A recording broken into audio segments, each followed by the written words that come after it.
Hello everyone, welcome to PMS knowledge plus.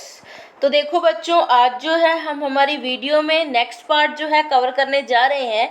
तो बिना time waste किए स्टार्ट करते हैं। तो देखो बच्चों, तो हम किसकी बात कर रहे थे? हम लोग बात कर रहे थे मेसोपोटामिया की। किसकी बात कर रहे थे? तो हम लोग बात कर रहे थे मेसोपोटामिया की। तो अब जो ये मेसोपोटामिया है, ठीक है, अब तो मेसोपोटामिया की सबसे पुरानी सभ्यता मैंने आपको बता दिया था कि कौन सी थी। सबसे पहले जो है मेसोपोटामिया में कौन आए थे? तो सुमेरियन आए थे। कौन आए थे? सुमेरियंस आए थे। तो सबसे पुरानी सभ्यता या फिर सिविलाइजेशन की बात कर लें तो मेसोपोटामिया की कौन सी होगी? सुमेरियन थी। ठीक है, ये लगभग कब आई थी? लगभग ऐसे मान लो 2600 BC, मतलब लगभग आप लोग मान सकते हो 2600 BC की ये बात है। ठीक है, यानी कि 2600 BC या फिर 2600 ईसा पूर्व पहले हमें क्यूनिफॉर्म शेप में इसकी चीज़ें मिली थी। किसकी मिली थी? सुमेरियन की। सुमेरियन क्या है? सबसे पुरानी सिविलाइजेशन है। बाद में अकाडियन लोगों ने क्या किया था? अकाडियन लोगों ने भी 2400 ईसा पूर्व के अंदर अकाडियन लैंग्वेज को भी क्यूनिफॉर्म में लिखा था। तो सबसे पहले आपको इसमें यही बताया गया है। क्या बताया गया है कि 2600 में हमें कौन सी मिली? सुमेरियन मिली, जो क्यूनिफॉर्म शेप में लिखी गई थी। उसके बाद 2400 में हमें मिली अकाडियन लैंग्वेज, जो किसकी फॉर्म में लिखी हुई थी? तो क्यूनिफॉर्म में लिखी हुई थी। तो लगभग एक शताब्दी तक, यानी कि एक सेंचुरी तक क्या हुआ था? यही इस्तेमाल में लाई गई। क्या लाई गई थी? क्यूनिफॉर्म लैंग्वेज या फिर क्यूनिफॉर्म। लगभग 100 साल तक क्यूनिफॉर्म शेप को इस्तेमाल में लाया गया था और इसी चीज़ का इस्तेमाल करते थे। अगर किसी को भी कोई भी लैंग्वेज लिखनी है, कोई भी भाषा लिखनी है, तो वो किस चीज़ का यूज़ करता था? तो वो इस क्यूनिफॉर्म शेप का यूज़ करता था। यहाँ आपको शेप सभी की दिखाई दे रही होगी। इसे बोलते हैं बच्चों क्यूनिफॉर्म शेप। ठीक है, तो बहुत बड़ी बात है बच्चों कि हम इन चीज़ों का इस्तेमाल करते थे। क्यूनिफॉर्म शेप कैसे बनाया गया?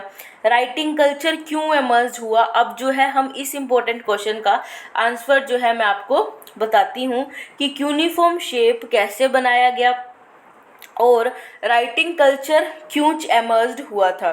तो देख सकते हैं बच्चों की जो असेरियन लोग थे, ठीक है, यहाँ पर मैं आपको थोड़ा सा बता देती हूँ कि जो असूरिया लोग थे, असेरियन लोग थे, ठीक है, तो इन्होंने सबसे पहले कैसे बनाने की कोशिश की थी? ये आपको दिखाई दे रहा है कि इन्होंने सन को कैसे बनाया, गॉड या फिर हेवन को कैसे बनाया। फिर किन्होंने कोशिश की थी? फिर की थी बेबीलोनिया के लोगों ने कोशिश क्या करने के लिए? यूनिफॉर्म शेप बनाने के लिए। और सबसे पहले किन्होंने की थी? यहाँ पर सुमेरियंस ने की थी, फिर अकाडियन ने की थी। ठीक है, तो एट प्रेजेंट टाइम जो मेसोपोटामिया जो है बच्चों, उसकी भाषा को पढ़ा जा सकता है। ठीक है, आज के टाइम पे तो हम क्या कर सकते हैं? मेसोपोटामिया की लैंग्वेज को पढ़ सकते हैं, बट एट दैट टाइम, उस टाइम पे जो था, इस भाषा को समझना पढ़ना क्या हो गया था? बहुत ज़्यादा मुश्किल हो गया था। और हम इस चीज़ के लिए थैंकफुल हैं। तो उस समय राइटिंग का इस्तेमाल किया गया। ठीक है, उस समय जो है राइटिंग का इस्तेमाल करते होंगे, तभी जो है सारी चीज़ें जो हमें मिल गई। अब देखो कि राइटिंग का इस्तेमाल उस टाइम पीरियड में क्यों किया जाता था। अब हम इस इम्पोर्टेंट चीज़ को देख लेते हैं। तो देखो, राइटिंग का इस्तेमाल वहाँ पर क्यों किया जाता था? रिकॉर्ड रखने के लिए। ठीक है, और किसके लिए किया जाता था राइटिंग का इस्तेमाल? डिक्शनरीज बनाने के लिए, लीगल अगर कुछ भी जो है लैंड ट्रांसफ़र होती थी, ठीक है, उसको बनाने के लिए राइटिंग का यूज़ किया जाता था। अगर किंग को कोई भी चीज़ चाहिए, ठीक है, अगर मान लो अगर किंग को कोई भी चीज़ नरेट करके बतानी, यानी कि किसी को कोई चीज़ समझानी है किसी दूसरे को, तो तब क्या होता था? राइटिंग का यूज़ किया जाता था। ठीक है, अब अगर मान लो किसी दूसरे को, तो मतलब ये मान लो कि अगर लॉ के अंदर बदलाव करना गया हो, तो उसके लिए भी क्या यूज़ करना पड़ता था? राइटिंग को यूज़ करना पड़ता था। और किसी को भी इंफॉर्मेशन अगर भेजनी है, तो उसके लिए भी किसका यूज़ करते थे? राइटिंग का यूज़ करते थे। तो आपको क्लियर हो गया था कि उस टाइम पे जो है राइटिंग इवॉल्व हुई और राइटिंग के द्वारा किस किस चीज़ों का जो है यूज़ किया जाता था। तो देखो बच्चों, तो मेसोपोटामिया जो टैबलेट है, यहाँ पर आपको दिखाई दे रही होगी कि जो मेसोपोटामिया टैबलेट्स हैं, ये क्या कंटेन करती थी? ये कंटेन करती थी picture like science and numbers. ये क्या कंटेन करती थी? Pictures like science and number contain करती थी। मतलब जो मेसोपोटामिया टैबलेट है, उनमें क्या होती थी? बहुत सारे नंबर्स और साइन देखने को मिलते थे हमें। तो उस समय पे बहुत ज़्यादा क्या थी? दिक्कत क्रिएट करते थे कि क्यों इन साइंस को बनाया गया है, क्यों इन साइंस का यूज़ किया जाता था। तो सबसे बड़ी पहली चीज़ आती है the sound that a cuneiform sign represented was not a single consonant और वोवल बट सिलेबस। मतलब क्या है कि ध्वनि यानी कि साउंड क्यूनिफॉर्म संकेत क्या थी, संकेत देती थी। इसमें ना तो क्या होता था, ना तो कोई स्वर होता था, ना तो कोई वोवल होता था, ना फिर कोई व्यंजन यानी कि कॉन्सोनेंट। यानी कि ये जो क्यूनिफॉर्म शेप की ये जो भाषा है, इसमें क्या होता था, किसी भी टाइप का वोवल जो है वो भी यूज़ नहीं किया जाता था, और किसी भी टाइप का जो व्यंजन है कॉन्सोनेंट, उनका भी इस्तेमाल जो है यहाँ पर नहीं किया जाता था। ठीक है, तो इसके अंदर होता क्या था बच्चों की, इसके अंदर पूरे वाक्य होते थे, मतलब कंप्लीट सेंटेंसेस जो होते थे ना वो होते थे। ये देखो, the scribe had to learn 100 of signs.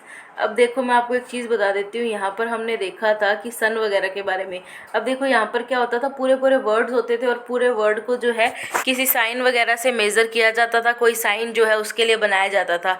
अब हमेशा इस चीज़ को याद रखना बहुत मुश्किल हो जाता था कि इस पर्टिकुलर वर्ड के लिए किस टाइप का जो है साइन यूज़ होगा। तो क्या है, जैसे आपको दिख ही गया कि सन के लिए क्या यूज़ होगा, माउंटेन के लिए क्या यूज़ होगा। तो उस टाइम पे ये बहुत ज़्यादा प्रॉब्लम क्रिएट करता था कि हर चीज़ को याद रखना कि किस वर्ड के लिए क्या जो है साइन यूज़ किया जा रहा है। अब यहाँ पर इसके अंदर शुरुआती समय में क्या हुआ था, भाषा की जो आवाज़ की प्रणाली थी वो तो क्या थी, बहुत बाद में आई थी। मतलब ध्वनि का यूज़, साउंड का यूज़ तो बहुत बाद में होने लगा था। तो इसी वजह से ऐसा कहा जाता है कि जो मेसोपोटामिया के अंदर, ठीक है, जो लिटरेसी रेट था वो भी क्या था, बहुत ज़्यादा लो था। बहुत कम राजा थे जो लिख पढ़ सकते थे, ठीक है, रीड और राइट कर सकते थे, और लिखना और सीखना बहुत मुश्किल काम था, क्योंकि ये जो फॉर्म है आपको दिखाई दे रही होगी, यूनिफॉर्म राइटिंग सिस्टम, तो ये जो बहुत ज़्यादा टफ हो जाता था, और राजा भी बहुत कम ऐसे थे जो पढ़े लिखे हुआ करते थे। तो आई होप आपको आज की जो वीडियो है वो अच्छे से समझ आ गई होगी। अब इसमें एक चीज़ रह गई है जो मैं आपको लास्ट में एक्सप्लेन कर देती हूँ कि लिटरेसी रेट क्या होता है बच्चों। लिटरेसी रेट होती है साक्षरता की दर। मतलब लिटरेट हम किसे बोलते हैं, लिटरेट बोलते हैं कि अबव 7 ईयर्स कोई भी बच्चा है, अगर वो लिख पढ़ सकता है कोई भी लैंग्वेज, उसे हम लिटरेट कंसीडर कर देते हैं। बट एट दैट टाइम जो मेसोपोटामिया में थे उसमें जो लिटरेसी सिस्टम था, लिटरेसी रेट था, वो बहुत कम था। जो मेन राजा थे वो भी बहुत ज़्यादा कम पढ़े हुए थे, और जो पढ़े हुए थे वो क्या चाहते थे, एक प्रॉपर राइटिंग सिस्टम, एक कल्चर जो है वो चाहते थे।